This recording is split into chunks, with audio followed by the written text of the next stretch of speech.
Hey, shalom, shalom, everybody.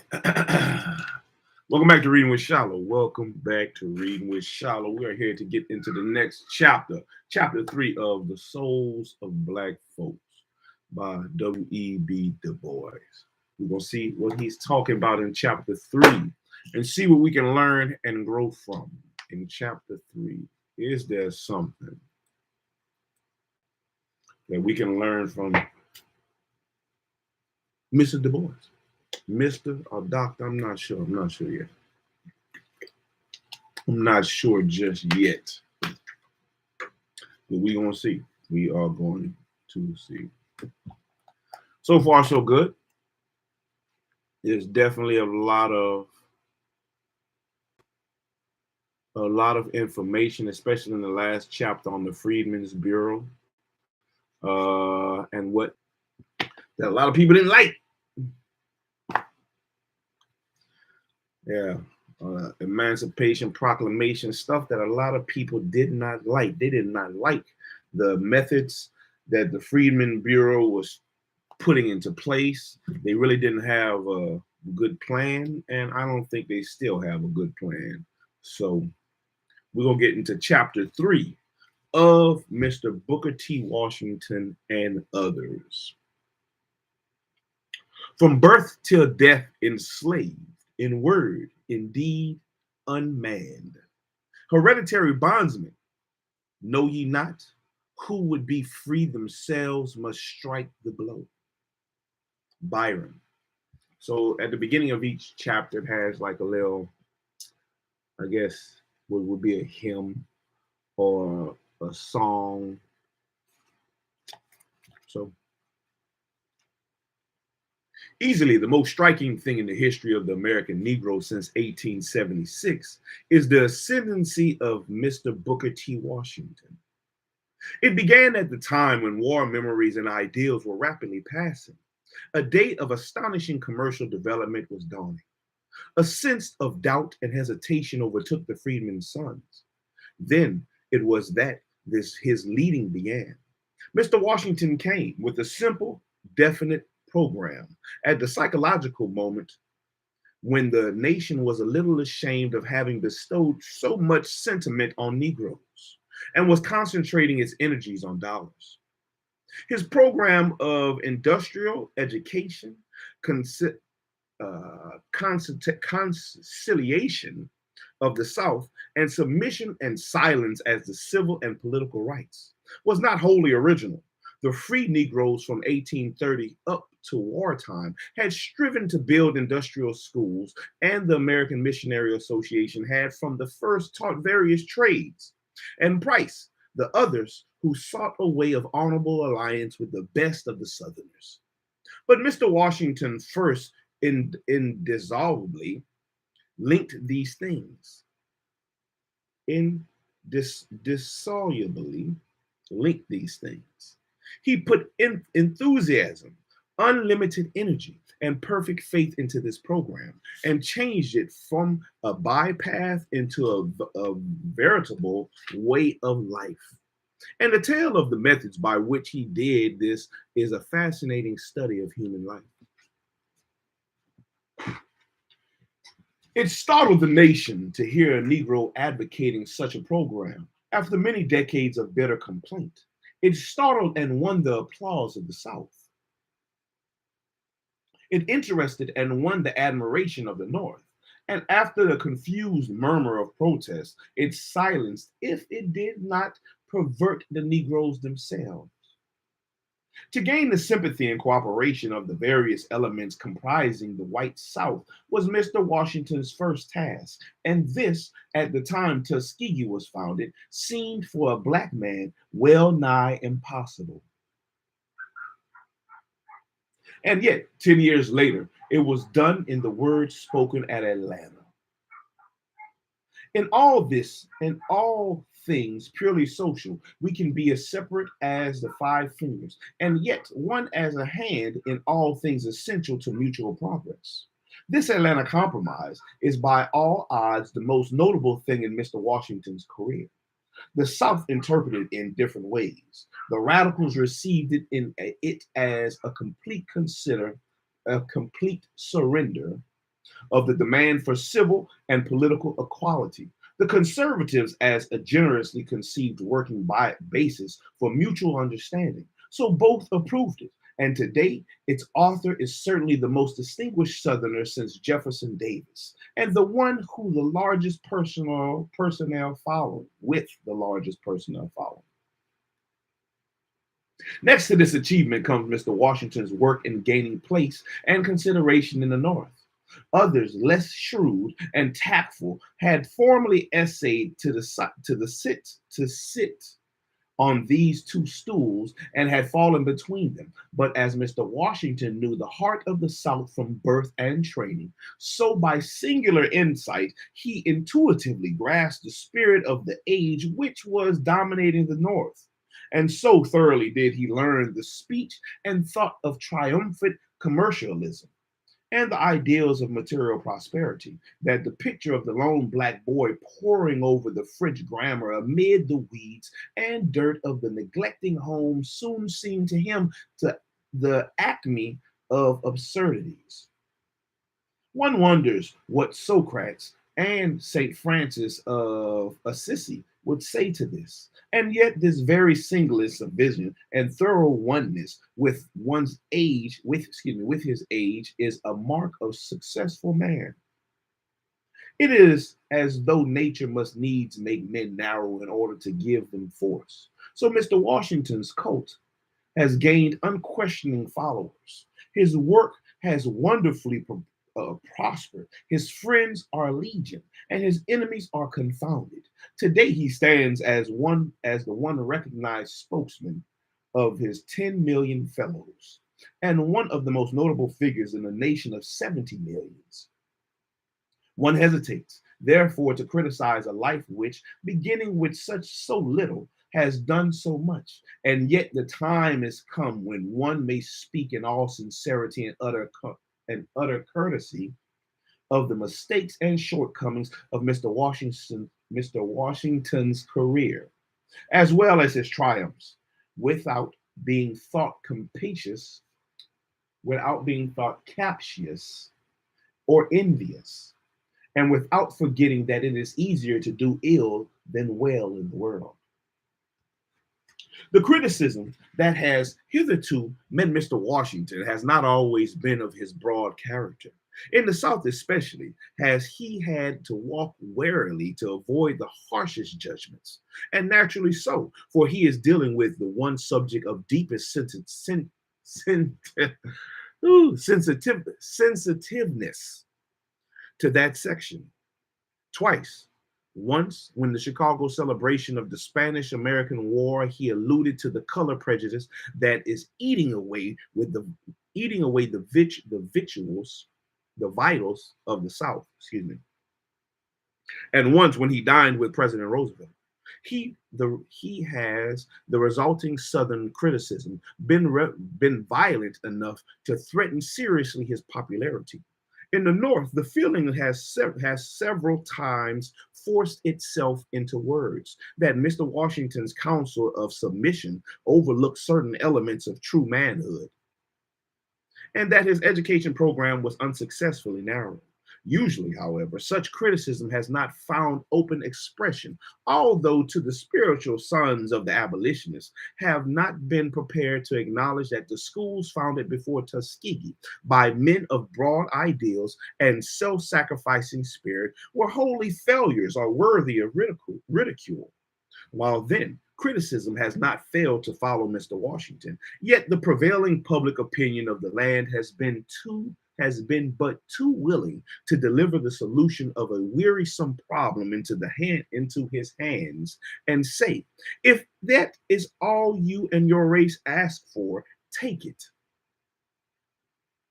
Among his own people, however, Mr. Washington has encountered the strongest and most lasting opposition, amounting at times to bitterness, and even today continuing strong and insistent, even though largely silenced and outward expression by the public opinion of the nation.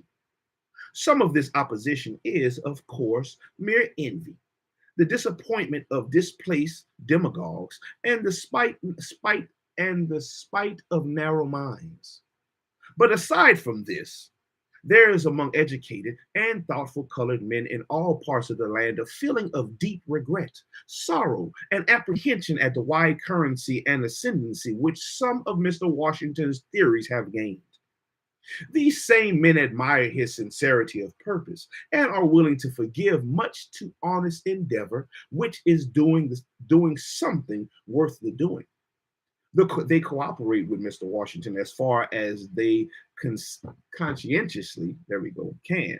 And indeed, it is no ordinary tribute to this man's tact and power that, steering as he must between so many diverse interests and opinions, he so largely retains the respect of all.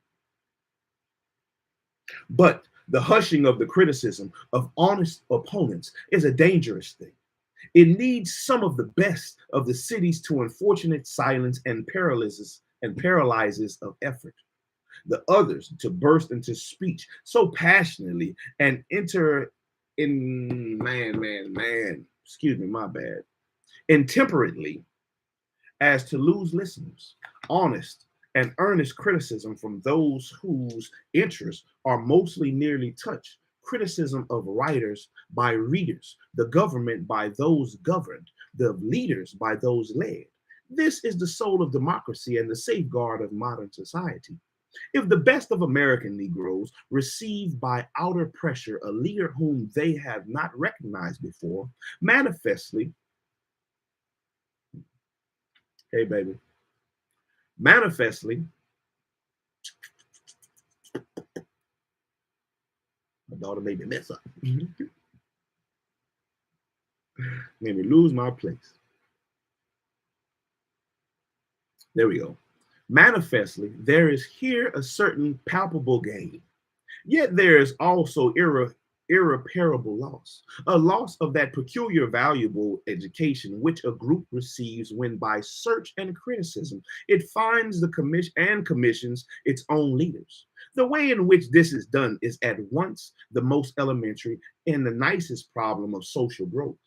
History is but a record of such group leadership, and yet how infinitely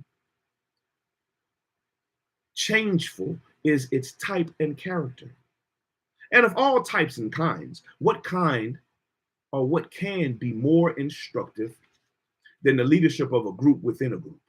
That curious double movement where real progress may be negative and actual advance be relative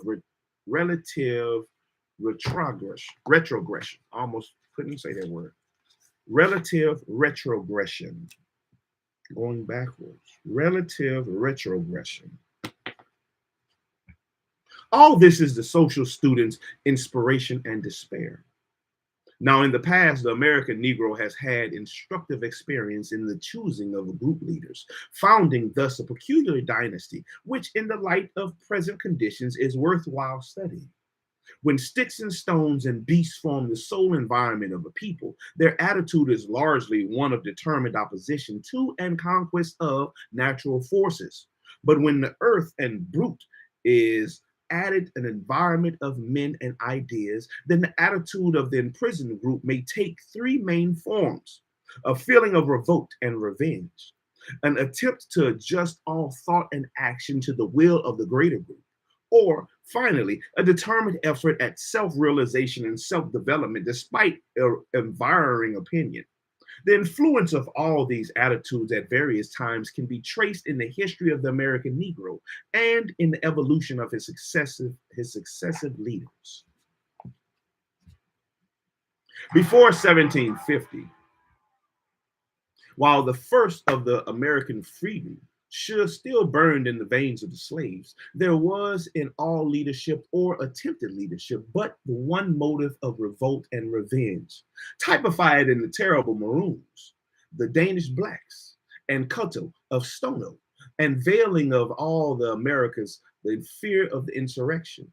The liberalizing tendencies of the latter half of the 18th century brought, along with kindlier relations between blacks and whites, thoughts of ultimate adjustment and assimilation. Such aspiration was especially voiced in the earnest songs of Phyllis, in the martyrdom of Attucks, and the fighting of Salem and Poor, the intellectual accomplishments of Banneker and Durham, and the political demands of the Curse or the Cuse. Stern financial and social stress after the war cooled much of the previous humanitarian ardor. The disappointment and the impatience of the Negroes at the impatience of the Negroes. The disappointment and impatience of the Negroes at the persistence of slavery and serfdom voiced itself in two movements. The slaves in the South, aroused undoubtedly by vague rumors of the Haitian revolt, made three fierce attempts at insurrection. In 1800 under Gabriel in Virginia, in 1822 under Vesey in Carolina, and in 1831 again in Virginia under the terrible Nat Turner. In the free states, on the other hand, a new and curious attempt at self-development was made. In Philadelphia and New York, color prescription led to the withdrawal of Negro communicants from the white churches and the formation of a peculiar socio-religious institution among the Negroes known as the African Church, an organization still living and controlling in its various branches of over 1 million of men. Walker's wild appeal against the trend of the time showed how the world was changing after the coming of the cotton gin. And by 1830, slavery seemed hopelessly fastened in the South, and the slaves thoroughly cowed into submission. The free Negroes of the North, inspired by the mulatto immigrants from the West Indies, began to change the basis of their demands. They recognized the slavery of slaves, but instead that they themselves were free men, and sought assimilation and amalgamation with the nation on the same terms with other men. Thus, Fortin and Purvis of Philadelphia, Shad of Wellington, Du Bois of New Haven, Barbados of Boston, and others strove singly and together as men. They said, not as slaves, as people of color, not as Negroes. I guess that's because he was a mulatto. He was a mulatto. Miss you too, baby. Miss you too, my picklehead dog. Miss you too.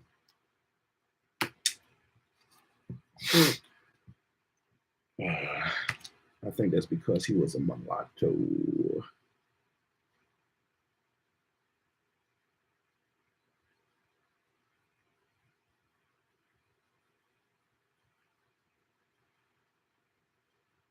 There we go. For free Negroes of the North, inspired by mulatto immigrants from the West Indies, began to change the basis of their demands. They recognized the slavery of slaves, but instead that they themselves were free men.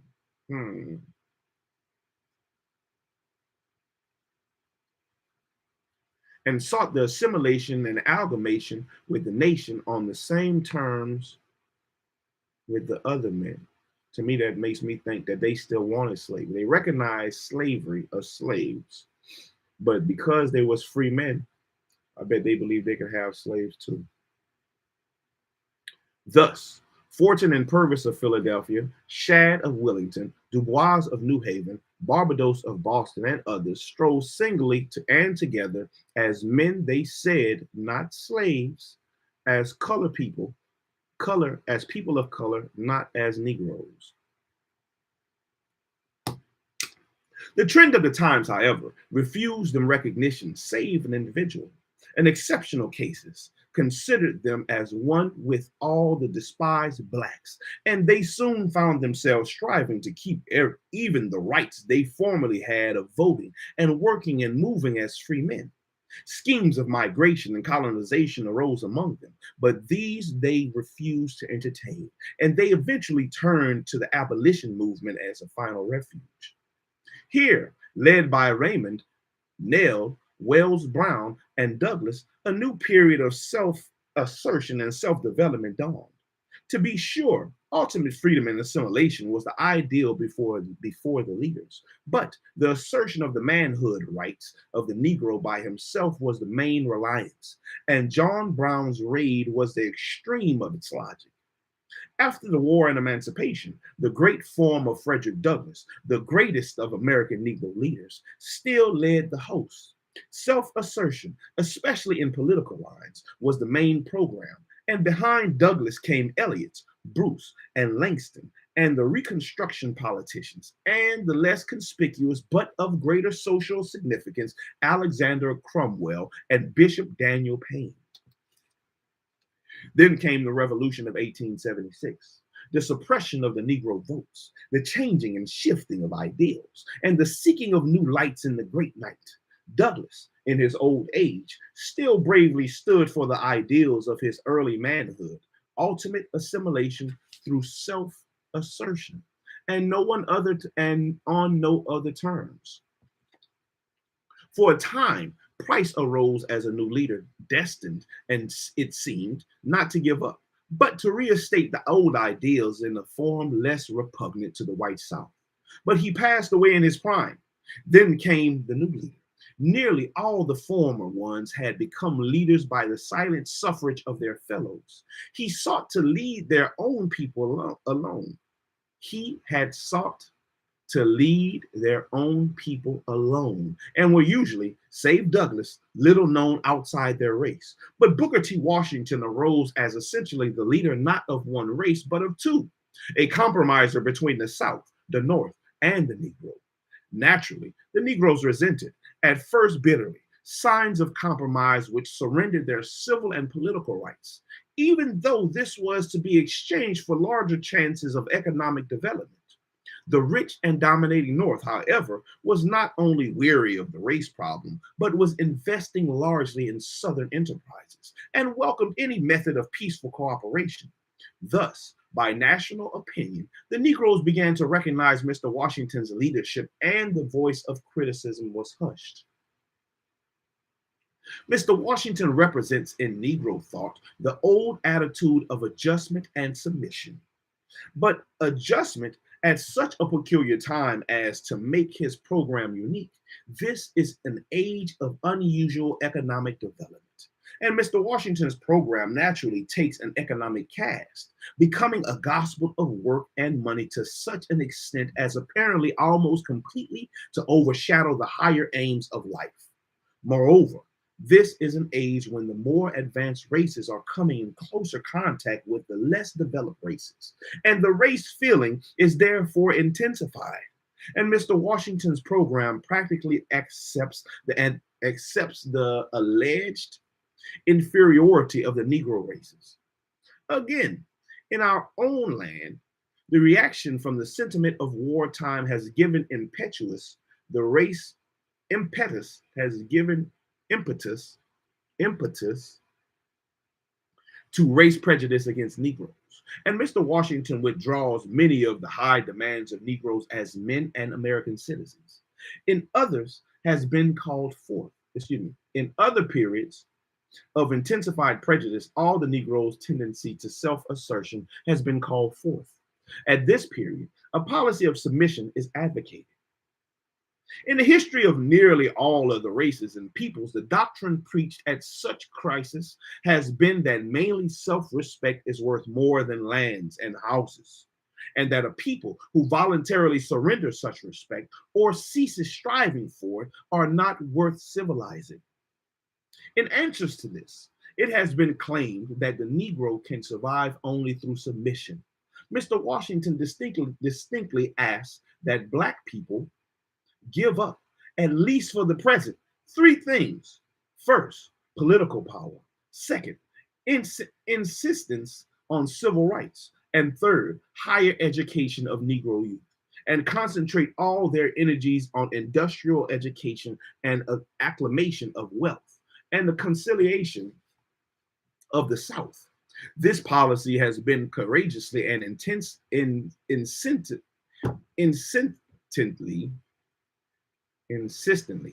insistently advocated for over 15 years and has been triumphant for perhaps 10 years. As a result of this tender of the palm branch, what has been the return? In these years, there have occurred, number one, the disenfranchisement of the Negro. And number two, the legal creation of a distinct status of civil inferiority for the Negro. And number three, the steady withdrawal of aid from institutions for the higher training of the Negro. These movements are not, to be sure, direct results of Mr. Washington's teaching, but his propaganda has, without a shadow of doubt, helped their speedier accomplishments.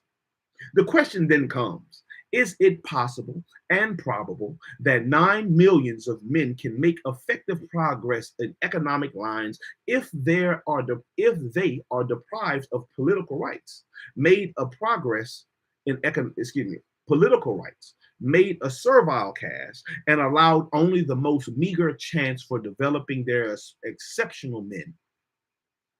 If history and reason give any distinct answer to these questions, it is an emphatic no. And Mr. Washington thus faces the triple paradox of his career. Number one, he is striving noble to make Negro artisans businessmen and property owners. But it is utterly impossible under modern competitive methods for working men and property owners to defend their rights and exist without the right of suffrage. Number two, he insists on thrift and self-respect, but at the same time counsels a silent submission to civic inferiority, such as is bound to sap the manhood of any race in the long run. And number three, he advocates common school and industrial training and depreciates institutions of higher learning. But neither the Negro Common School nor Tuskegee itself could remain open a day were it not for teachers trained in Negro colleges or trained by their graduates. This triple paradox in Mr. Washington's position is the object of criticism by two classes of colored Americans. One class is spiritually descended from Toussaint the Savior through Gabriel, Vesey, and Turner, and they represent the attitude of revolt and revenge. They hate the white South blindly and distrust the white race generally. And so far as they agree on definite action, think that the Negro's only hope lies in immigration beyond the borders of the United States. And yet, by the irony of fate, nothing has more effectually made this program seem hopeless than the recent course of the United States towards weaker and darker peoples in the West Indies, Hawaii, and the Philistines, and the Philippines. For where in the world may we go and be safe from lying and brute force?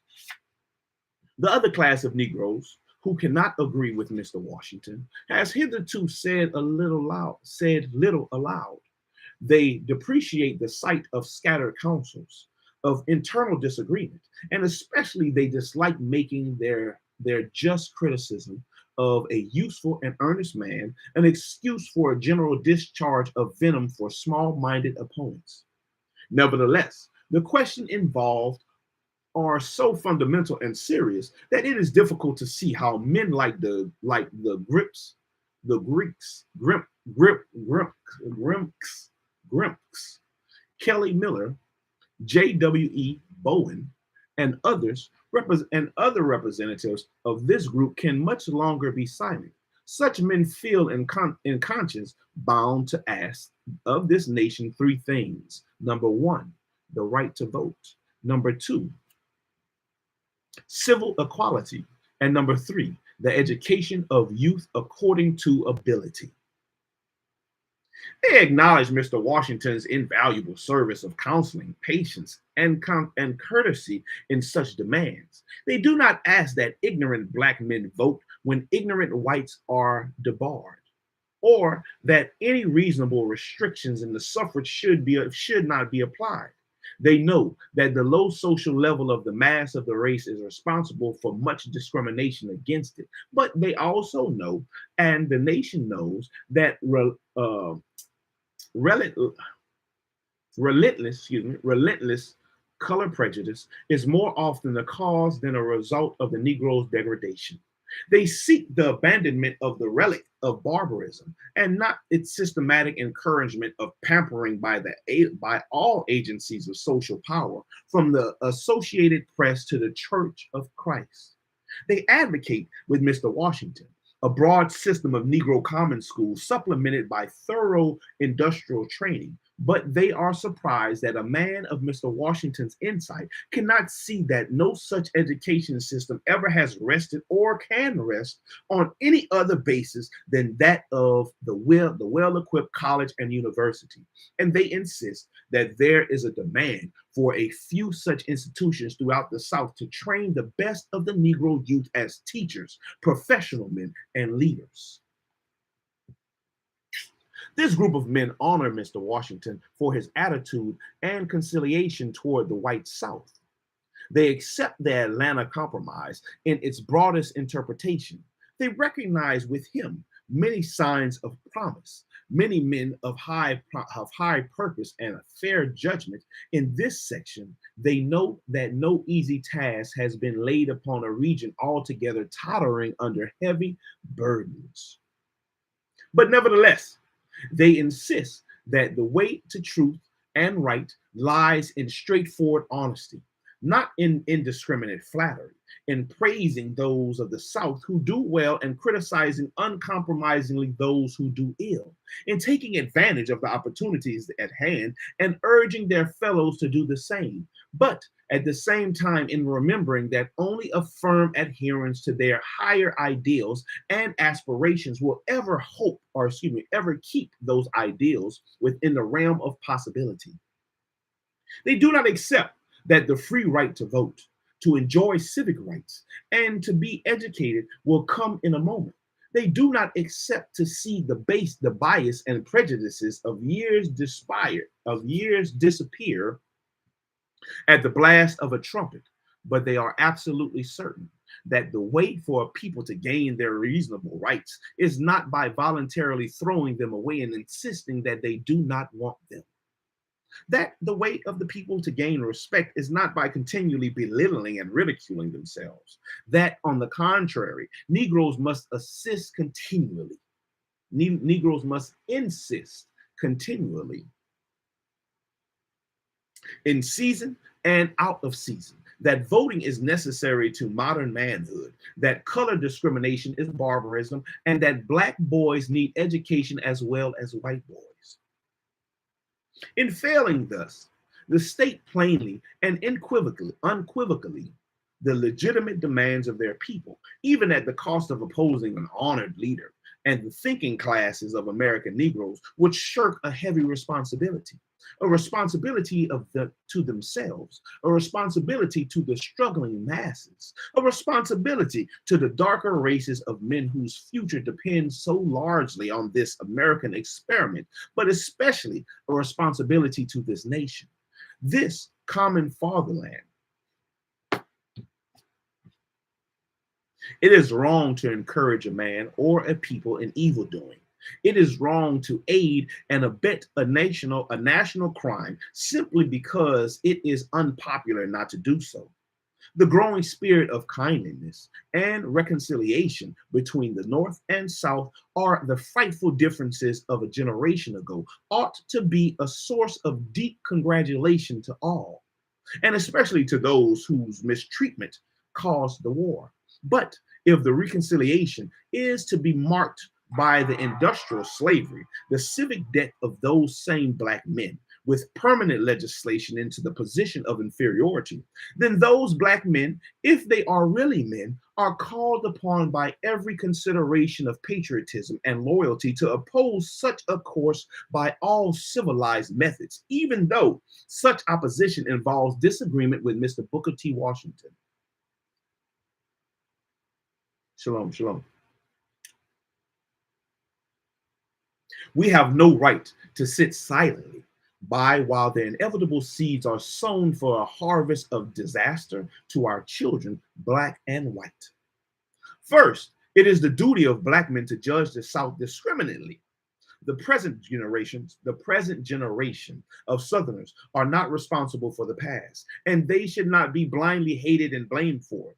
Furthermore, to no class is the indiscriminate endorsement of the recent course of the South towards Negroes, more nauseating than to the best thought of the South. The South is not solid. It is a land in the firmament of social change, wherein forces of all kinds are fighting for supremacy. And to the praise of the to the and to praise the ill, the South is today perpetuating is today perpetrating is just as wrong as to condemn the good. Discriminating the broad-minded criticism of what the South needs it for the sake of their own white sons and daughters, and for the assurance of robust, healthy, mental, and moral development. To date, even the attitude of the Southern whites toward the blacks is not, as so many assume, in all cases the same. The ignorant Southerners hate the Negroes. The working man fear his competition. The moneymakers wish to use him as a laborer. Some of the educated see a menace in his upward development, while others, usually the sons of the masters, wish to help him to rise. National opinion has enabled this last class to maintain the Negro common schools and to protect the Negro partially in property, life, and limb. Through the presence of the moneymakers, the Negro is in danger of being reduced to semi-slavery, especially in the country districts. The working man and those of the educated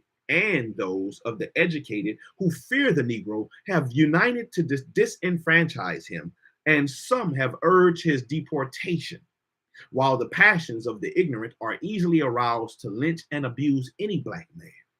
To praise this intricate world of thought and prejudice is nonsense. To invade indiscriminately against the South is unjust. But to use the same breath in praising Governor Aycock, exposing Senator Morgan, arguing with Mr. Thomas Nelson Page, and denouncing Senator Ben Tillman is not only sane, but the imperative duty of thinking black men. It would be unjust to Mr. Washington not to acknowledge that in several instances he has opposed movements in the South which were unjust to the Negro. He sent memorials to the Louisiana and Alabama constitutional conventions. He has spoken against lynching, and in other ways he has openly and silently set his influence against sinister schemes and unfortunate happenings. Notwithstanding this, it is equally true to assert that on the whole, the distinct impression left by Mr. Washington's propaganda is, first, that the South is justified in its present attitude toward the Negro because of the Negro's degradation. Secondly, that the prime cause of the Negro's failure to rise more quickly is his wrong education in the past. And thirdly, that his future rise depends primarily on his own efforts. Each of these proportions is a dangerous half-truth. The supplementary truths must never be lost sight of. First, slavery and race prejudice are potent, if not sufficient, causes of the Negro's position. Slavery first.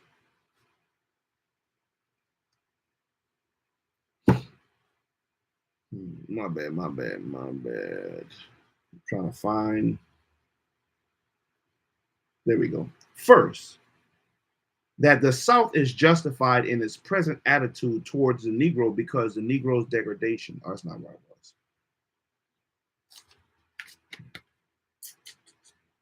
There we go.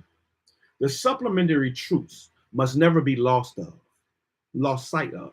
First, these are the supplementary truths. First, slavery and race prejudice are potent, if not sufficient, causes of the Negro position. Second, industrial and common school training were necessarily slow in the planting because they had to await the black teachers' training by higher institutions. it being extremely doubtful if any essentially different development was possible, and certainly a Tuskegee was unthinkable before 1880. And third, while it is the great truth to say that the Negro must strive and strive mightily to help himself. And third, while it is a great truth to say that the Negro must strive and strive mightily to help himself, it is equally true that unless his striving be not simply seconded, but rather aroused and encouraged by the initiative of the richer and wiser environing group, he cannot hope for great success. I don't know.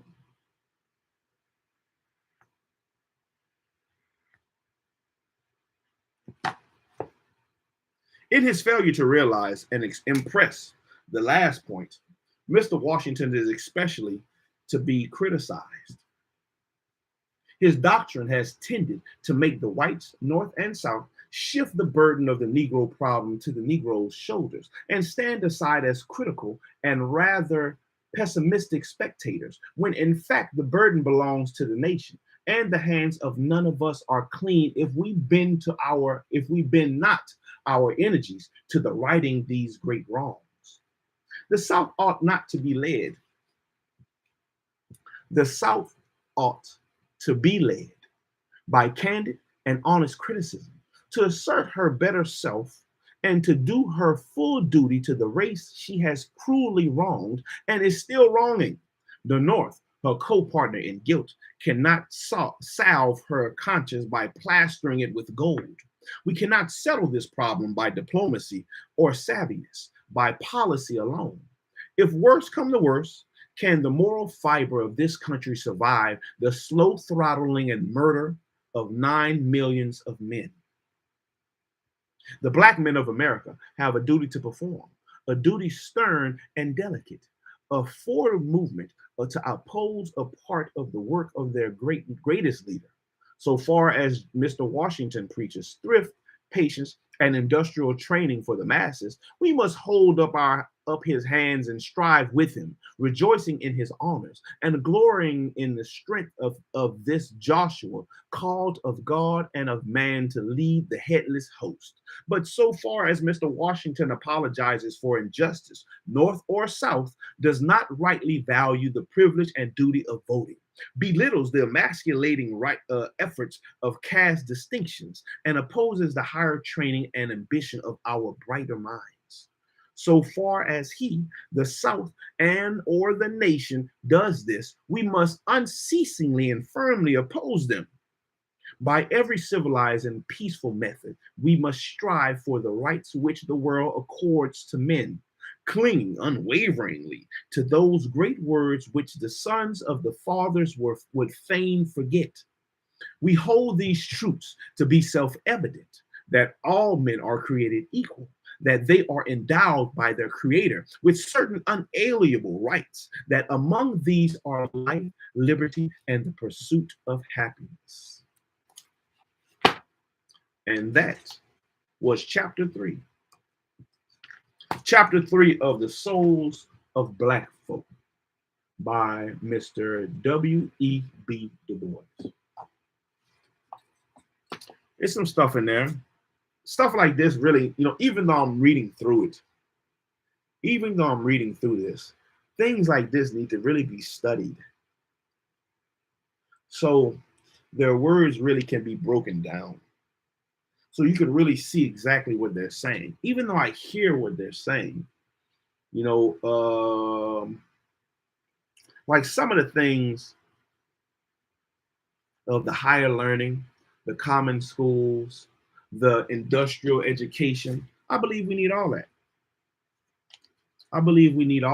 And we should have passed the time where they were waiting on teachers to come through higher learning schools. We should have passed that time where we have enough teachers to really teach our people the right way.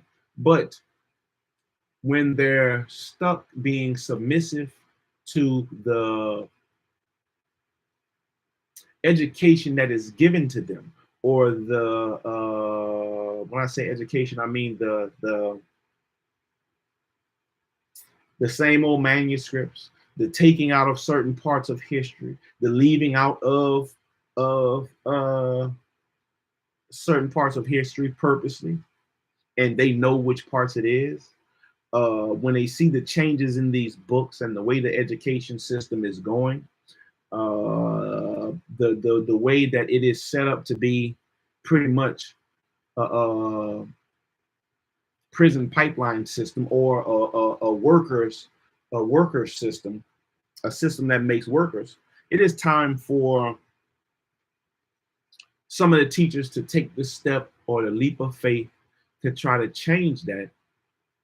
And I know it starts at home first. It starts with the parents. It starts with the parents because they are the first teachers. But it takes some doing, and it takes some stuff to recognize the disparities between everybody, recognize the injustice within those education systems, and change them. Certain things don't have to be taught.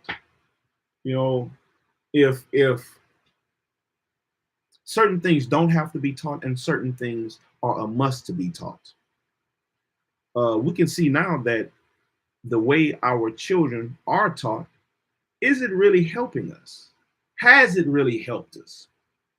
Are our children really any smarter, with learning the things that they learn in school? Are they even really focused on learning the things that they have to learn in school? I think it's worse off than when I was in school. I am, I don't want to say just now, but definitely in the last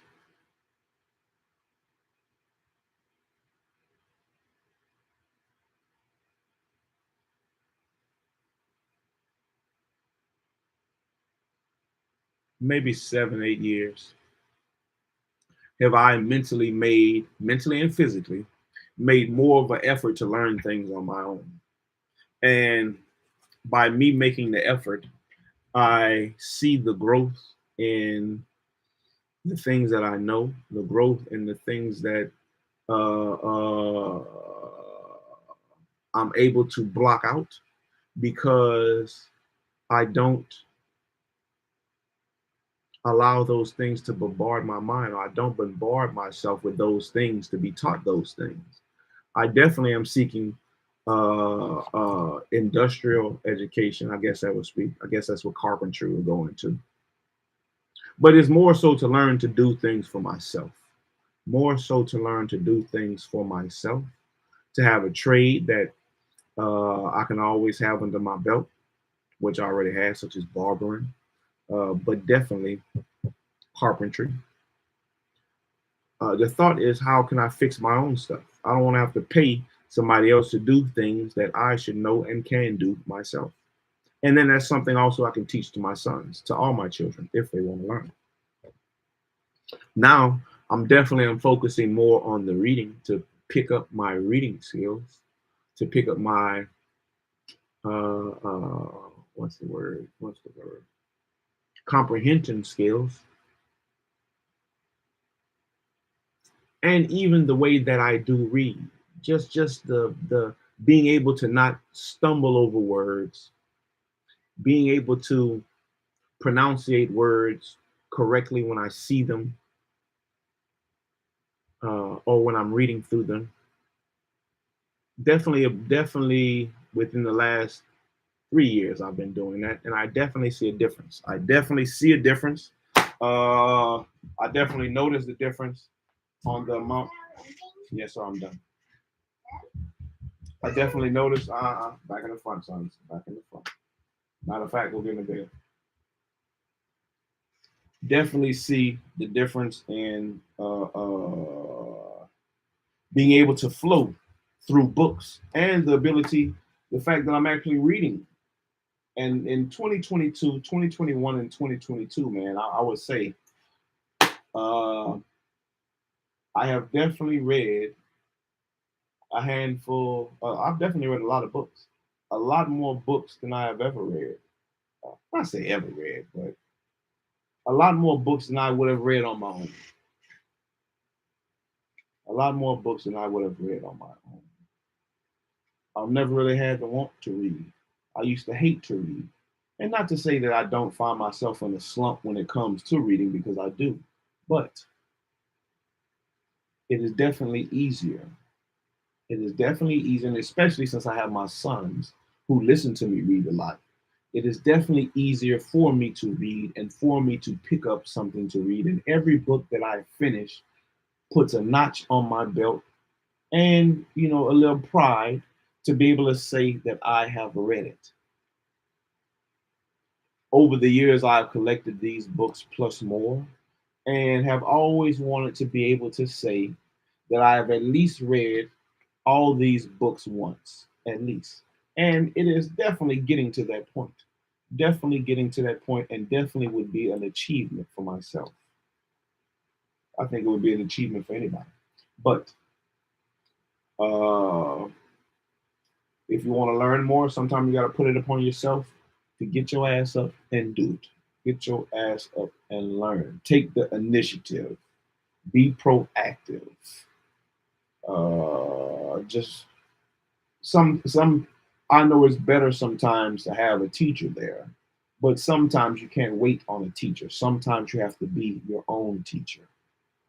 You have to take the steps. You have to take the steps. Make yourself self-improvement. Self-improvement. So we'll come back next time with chapter 4, which is of the meaning of progress. Of the meaning of progress in The Souls of Black Folk by W.E.B. Du Bois.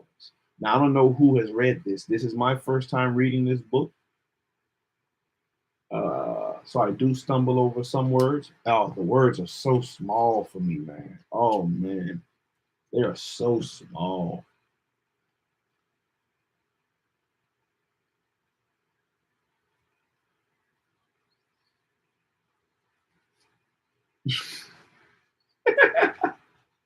I don't think I need glasses, but it makes me think, like, do I need glasses? Damn, they're so small. Yeah, I don't like reading books like that. I'd rather read books with bigger letters, but man, it's so much crammed onto one page, man. And trying to make sure that I'm not missing commas, uh, periods, exclamation points, question marks. Is definitely a task in this book.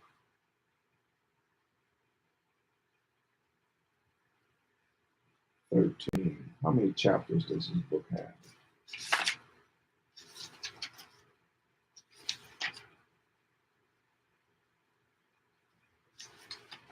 14 chapters. The book has 14 chapters plus the afterthought. And we are down 1, 2, 3. We are down 3. We are down 3. So till next time, man, thank you everybody who sat and listened. I hope that you may have heard something that you can grasp onto to help you learn and grow from. Something that you may be able to apply or think on to see what can you apply to your life. How can you better yourself? Better those around you, maybe. Better your situation. Better your understanding. Move forward and grow from. And we'll continue to keep pushing it. All praises, man. YouTube held up for the whole thing. Oh man, it's the first time in a long time. YouTube held up for the whole thing. I appreciate that. Welcome to all the new subscribers and old subscribers on YouTube. Welcome to all the people who will share this and view it in the future.